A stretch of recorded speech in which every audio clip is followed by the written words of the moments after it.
Somber day here in the Nationwide Arena. The Blue Jackets lose Game 6 and lose their first-round series to the Washington Capitals in 6 games. Final in Game 6, 6-3. What's that say, George? Says, let's go Jackets. Might tore that up. Let's go Jackets, and so they went. I've used that before. Yeah. Into the off-season? Nothing funny about this game for Jackets fans. This was the year when it looked like maybe they'd win a playoff series.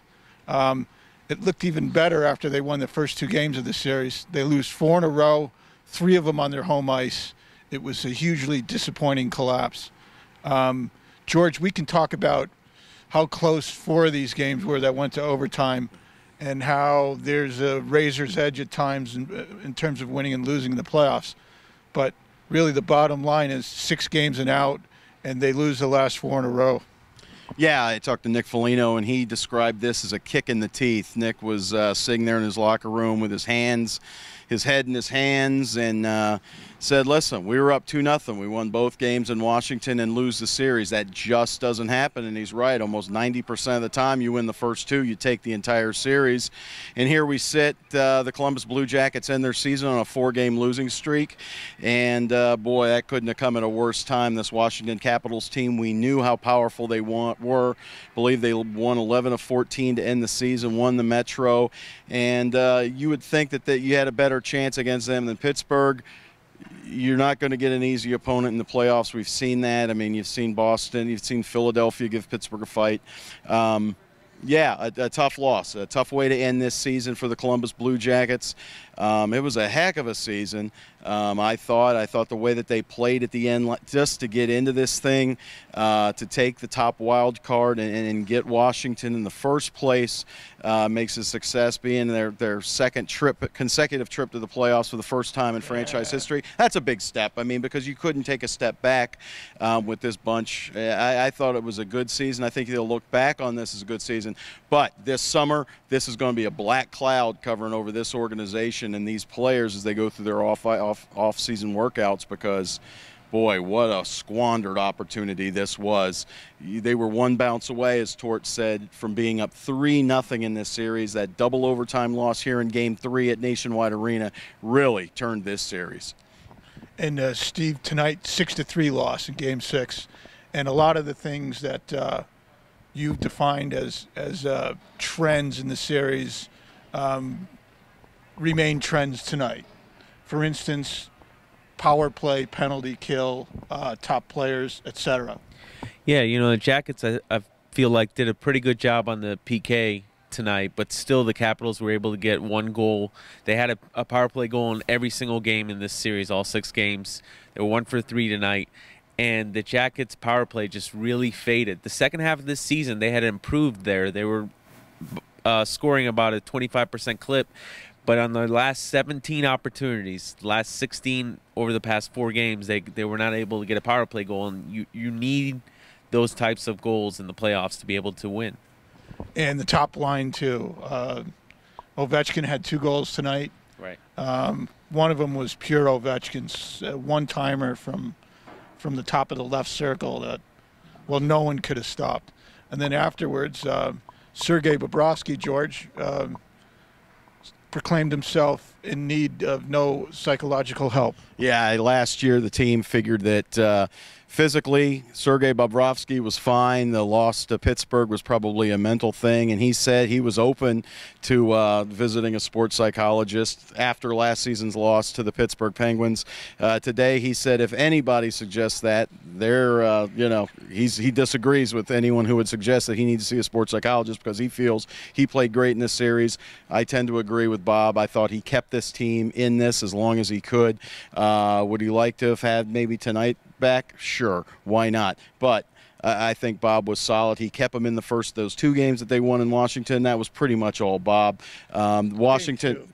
Game 2, they could have rolled them. I mean, they could have stormed out and blown them out, and Bob didn't let them. 4 of these 6 games went to overtime. Even the game 4 here, the stinker game, the laid-an-egg game, that wasn't on Bob. He's the one that kept this thing close. It was only 1-0 after a brutal first period. It was only 2-0 after a brutal second period. So I think Bob did more than his job carrying the load here for the Jackets, and good on him. I think he played very well. But like John Tortorella said after the game, sometimes the big saves weren't there. They needed Bob to stand on his head this entire series, and he didn't do it the entire series, and that's the why they're not here. Steve, tonight the one was the 4-2 and the 5-2. Well, right.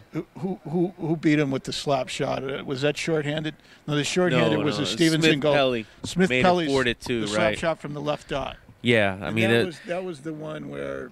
That's the one that Bob said he really wishes he had back. He said, he felt that he needed to make that stop, and he wasn't able to make it. And you look at the last 4 games, the Capitals changed their goalies from Grubauer to Holtby for the last 4 games, and Holtby was tremendous for him. I think one of the things that Coach Tortorella talked about after the game tonight was that, yes, they were able to rally and come back and win games as they were pushing for the playoffs.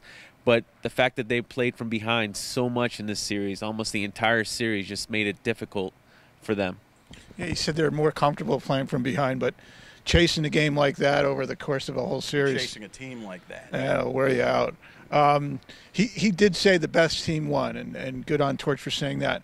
I also thought it was interesting that he took it on himself, the Game 4 loss. He explained that Game 2 in Washington goes to overtime. Jackets win. He said they flew back right after the game, got in very late, and he said that doesn't hit you the next game, which was Game 3, which they lost in overtime. That was the Lars Zeller toe goal. They love you up there, Mike. Somebody has to. Yeah, you got fans. They stuck around to see your Facebook Live. Anyway. Well, that one dribbled over Lars Zeller's toe. That was like, oh, goodness. Werenski Eller off him, bounced over the toe. And he said where it gets you is a game later, and that was Game 4. So he took it on himself. He said should have stayed in Washington after Game 2. Made a call on the fly. Anyway, I thought that was an interesting wrinkle anyway, because otherwise, George, there's no explanation for Game 4. For the 4-1 loss. No, that was just, like they said, laid an egg. We sucked. It was a stinker. They got the result they deserved. I mean, go ahead and use all the quotes that we got from players and coaches alike. Game 4 was just, I'll tell you one thing, Nick Foligno was upset, and he really got expressive, was saying, we let our home fans down. He's like, we couldn't win in our barn, and I think that's one of the biggest disappointments, other than losing the series, going on here. No, they did let their fans down. They got swept at home. They lost 4 in a row. They lost 3 at home. It was too bad. This building was primed, and they didn't get to see one W, and another first-round playoff loss. So that's 4 playoff appearances for the Jackets now, and 4 first-round ousters, and 4. In 6, and in 5, and in 6. I'm writing about now in a write-through column that'll be posted online about games. Dispatch.com. Games 3 and game 3 and 5 was right there for them. Game 3 they go up 3-0. The series is done because Washington is. Oh yeah, it's mentally. It's over. All the ghosts of their playoff demons passed, if I can use as many poor metaphors as possible. Will come back to haunt them. 3-0, they don't come back from a 3-0 lead. So there's Game 3. After that awful Game 4, they still go to Washington, up in the series, tied in the series. It's 2-2, and Game 5 they lose. They dominate the third period and lose. They lose in overtime, and it was right there for them too. They could have come back here with a 3-2 series lead. George, any final thoughts about all this? I just think it's a disappointment for everybody involved with the Blue Jackets. You go up 2-0, you're riding that wave of euphoria. You're like, boy, the future looks really bright here. I mean, we're going back home for 2. Let's see what we can do. And even if you get the 1-1 split, you're still going back to Washington up 3-1. All the pressure is on Washington, and there was some pressure on Washington tonight, and they answered the bell. I mean, Barry Trotz talked about it yesterday. yesterday. He was like, you need to finish the series. The clinching game is the toughest one to win. And Washington did it not easily, but fairly easily. They win by 3 goals. They get an empty netter at the end, but you know, they were up a couple goals there in the third period, and they took control of it again. And just when you thought the Blue Jackets were back into it, they make it a 3-2 game. All of a sudden, it's a 5-2 game, and that's all she wrote. And I think it's just disappointing for these players. Yes, they're one of, maybe, I don't know now, but the youngest team in the NHL. They got a lot of great experience. Players like Matt Calvert and Nick Foligno said, I'm tired of learning experiences. We need to win games. We need to win playoff series. And, you know, like I said, this will be a dark cloud that covers them, but maybe this will be something that invigorates them and gets them going during those off-ice workouts when they're about ready to take it to the golf course. Hey, you know, I'll do another rep. I'll keep going a little bit longer, and maybe they'll come into training camp with this fresh in their memories and not forget what happened here against the Washington Capitals. You know what? The guys did say that they're tired of learning, but I think that this is something that's going to help them out. I mean, they hadn't had that experience before in the playoffs where they had a 2-0 series lead, and you saw that some of that inexperience, as opposed to the Capitals, came back to hurt them, because once they lost Game 3 in overtime, that's where that nervousness came from. We talked about in Game 4 where they laid an egg. So, you know, I think this will help them moving forward. Last year they learned about finishing the regular season strong, how important that can be carrying over into the playoffs. And I think that this is going to help them moving forward next year. Credit to Washington. I mean, yeah, they're really strong down the middle. It's something the Jackets couldn't match up with. They wound up having the best defenseman in the series, which is, you know, you could have guessed it, but you might have said Seth Jones would be the best defenseman. And as good as Jones was, John Carlson was even better. Holtby outplayed Bobrovsky, but had more help. Full marks to Washington, who will move on to lose to the Pittsburgh Penguins in 4 or 5 games. Who knows? Who knows? Oh, I know. They're done. $1.50 bet. I'll take the Caps. Panarin, you're on. $1.50. Panarin, by the way, and Bobrovsky are in the same boat contract-wise. They're up in the last year of their contract. That did come up in the locker room, and he's going to pay now. And in the coming days, George and Steve will have all the details about setting up the offseason, which is going to include contract negotiations with 2 of their most important players, Sergei Bobrovsky and Artemi Panarin, who is the best, most dynamic offensive player that they've ever had in this city. There's no question about that. And their coach. Yeah, the coach is up too, or is in a lame duck year, which usually means negotiations. George, platforms, I guess. We'll have to wrap it up here.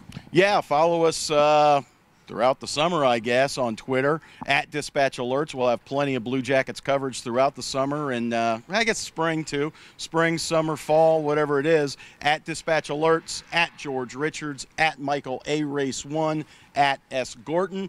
We're also on Facebook. We're going to keep that thing going throughout. Blue Jackets Extra. Go ahead and give that a like. I'll go ahead and approve you whenever I get to it, and no, I'll do it very quickly. We'll have another podcast this week. And we'll have a podcast this week. This may turn into a podcast. So we love, oh, yeah, this is a podcast. There you go. Steve, you want to say hi to your family back home in Florida? Hello, family. Can I say hello to the guys at work? Sure. Hello to the guys over at work. Hey, kids go to bed. And from the Nationwide Arena here after Game 6, cleaning up around. Do you see any mice, Doral? No, not this time. For Doral Chenoweth, who's behind the camera, Steve Gorten, and George Richards, I'm Mike Arace. Thanks for joining us. And we'll see you on the Cannon Fodder podcast real soon.